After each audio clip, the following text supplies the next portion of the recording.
Hello Grumpies, Jason here, Grumpy Hair Instructor, and today I'm going to be showing you and explaining all about rows. What rows are, how to use them, how to save rows, and what global rows are.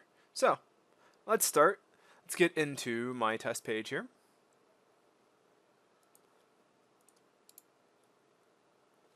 So the first thing I want to say is that basically all of these blocks are contained in what's called a row. You can see here as I put my mouse to the edge, you can see the blue outline of this entire section, and that's a row. Say for example here, when I put my mouse here by the edge, you can see that We Buy Houses and City State section is its entire row. Now, you can save rows by clicking on row settings here. Then you can save as, which allows you to create a name for the row. So remember, I'm working with this row here, so I can save as and say intro homepage section. Name it what you like. For now, we're not going to do anything with global, as I'll explain that a little bit more. If you want, for organization purposes, you can add a category just so you can tell which section belongs where. Like maybe you want to have a home page category where you can find all the blocks you use for your home page. Either way, hit save. And now that row is saved. You can add that row in. In order to do so, hit the plus button next to done. Then you may see modules up here.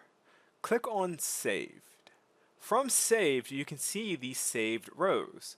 Now, if I remember which particular row I want to use, I can always type it in here to find it.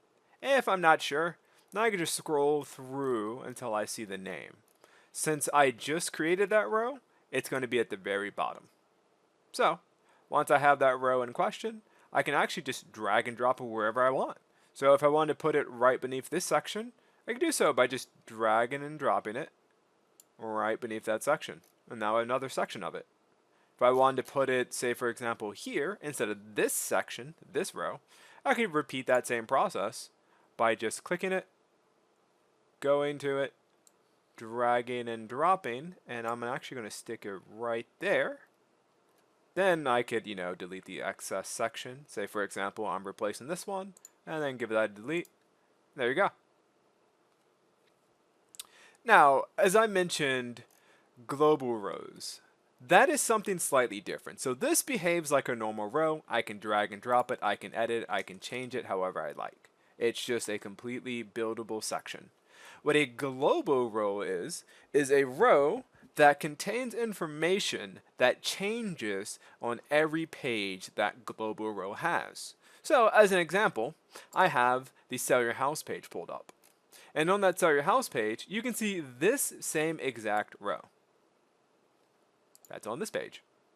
Now, if I'm to edit this, say for example, I want to add 25 plus years of experience. If I edit it once, it's going to edit amongst every page that has that row, which is the feature of a global row. So, for example, I'm on the temporary test page here. If I click on this, it'll take me to a new page. And here I can click inside, and then I can change my number counter. Say I want to change it to 25. All right. Now it'll count up to 25. Okay. Make sure to hit done and hit publish. Now, when I view it inside of my previous test page, let me just give it a refresh. Now the counter goes up to 25. But remember, I had a Sell Your House page that had the same exact row. Well, let's take a look at that. Alright, we're on the Sell Your House page. Let me give that a refresh. Now you can see 25. So this global row will change to any section I have that global row on. So that way, if you have a specific feature you want to change amongst all your pages all at once, make it a global row, paste it on all your pages, and so when you change it once, you change it for all pages. And that's the feature of the global row. Now, that's it for this tutorial. I hope you have a wonderful grumpy day, and we'll see you in the next one.